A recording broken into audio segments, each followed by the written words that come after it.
ঢাকার রাজনৈতিক অঙ্গনে এখন নতুন এক আলোড়ন। বিএনপির আলোচিত মুখ, সাবেক সংসদ সদস্য ও আইনজীবী রুমিন ফারহানা যোগ দিয়েছেন বাংলাদেশ জামায়াতে ইসলামীতে। এই বিষয়টি এখন পুরো রাজনীতিতেই চাঞ্চল্য তৈরি করেছে। এক পরোক্ষ সূত্র জানিয়েছে, বিএনপি থেকে মনোনয়ন না পাওয়ায় হতাশ রুমিন ফারহানা এখন নতুন দলে নিজের রাজনৈতিক ভবিষ্যৎ খুঁজছেন। তিনি ইতোমধ্যে জামায়াতের কেন্দ্রীয় পর্যায়ের কয়েকজন প্রভাবশালী নেতার সাথে যোগাযোগ করেছেন এবং আসন্ন নির্বাচনে দলটির মনোনয়ন প্রত্যাশা করছেন। বিএনপি ত্যাগ করে জামায়াতে যোগ দেওয়া মানেই যে এটি সাধারণ একটি সিদ্ধান্ত নয়, সেটি এখন স্পষ্টভাবে আলোচনা হচ্ছে বিভিন্ন মহলে। কারণ রুমিন এতদিন ছিলেন বিএনপির প্রোগ্রেসিভ বা আধুনিক রাজনৈতিক মুখ, যিনি সংসদে ও মিডিয়ায় দলটির ভাবমূর্তিকে এক অন্যরকম উচ্চতায় নিয়ে গিয়েছিলেন। তাই হঠাৎ তার এই দিক পরিবর্তনকে অনেকে বলছেন বাংলাদেশের রাজনীতিতে এটি নতুন অধ্যায়ের সূচনা। রাজনৈতিক বিশ্লেষকরা বলছেন, সাম্প্রতিক রাজনৈতিক প্রেক্ষাপটে জামায়াতের কর্মকাণ্ডে এক নতুন গতি লক্ষ্য করা যাচ্ছে। নিষেধাজ্ঞা ও চাপের মধ্যেও দলটি তাদের সাংগঠনিক কাঠামো ডিজিটাল মাধ্যমে শক্তিশালী করছে। ফেসবুক, ইউটিউব, টেলিগ্রাম ও বিভিন্ন অনলাইন নিউজ পোর্টালকে কেন্দ্র করে জামায়াত এখন ডিজিটাল পলিটিক্সের যুগে প্রবেশ করেছে।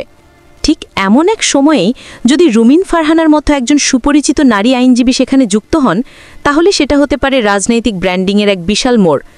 অনেকেই এটাকে বলছেন রুমিনের ডিজিটাল রিবুট বা রাজনৈতিক সফটওয়্যার আপডেট।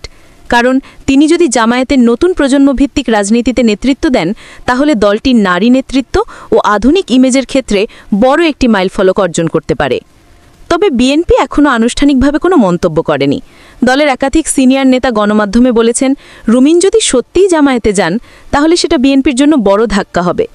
অন্যদিকে জামায়াতের শীর্ষ পর্যায় থেকেও কেউ বিষয়টি অস্বীকার করেননি, বরং অভ্যন্তরীণ সূত্রে জানা যাচ্ছে দলের নীতি নির্ধারণী কমিটিতে রুমিনকে নিয়ে আলোচনা হয়েছে এবং ইতিবাচক সাড়া পাওয়া গেছে। রাজনৈতিক পর্যবেক্ষকরা মনে করছেন, দেশের রাজনীতি এখন এমন এক পরিবর্তনমুখী সময় পার করছে যেখানে আদর্শ নয়, বরং টেকনোলজিক্যাল উপস্থিতি এবং জনগণের সঙ্গে সংযোগী হয়ে উঠছে প্রধান শক্তি।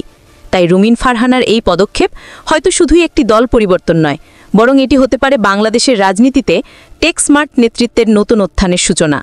এখন প্রশ্ন উঠছে, রুমিন ফারহানার এই সিদ্ধান্ত কি শুধুই মনোনয়ন হারানোর হতাশা থেকে, নাকি এর পেছনে আছে বৃহত্তর কৌশলগত পরিকল্পনা? তিনি কি জামায়াতের নতুন যুগের নারী নেতৃত্ব হিসেবে আত্মপ্রকাশ করতে যাচ্ছেন, নাকি এটাই হবে তার রাজনৈতিক জীবনের সবচেয়ে বড় ঝুঁকি? সব উত্তর লুকিয়ে আছে সময়ের কাছে। তবে এটুকু নিশ্চিত, এই খবরটি বাংলাদেশের রাজনীতিতে নতুন এক ডিজিটাল কম্পন তৈরি করেছে, যার প্রভাব শীঘ্রই দেখা যাবে ভোটের মাঠে, সামাজিক যোগাযোগ মাধ্যমে, এমনকি তরুণদের রাজনৈতিক ভাবনাতেও।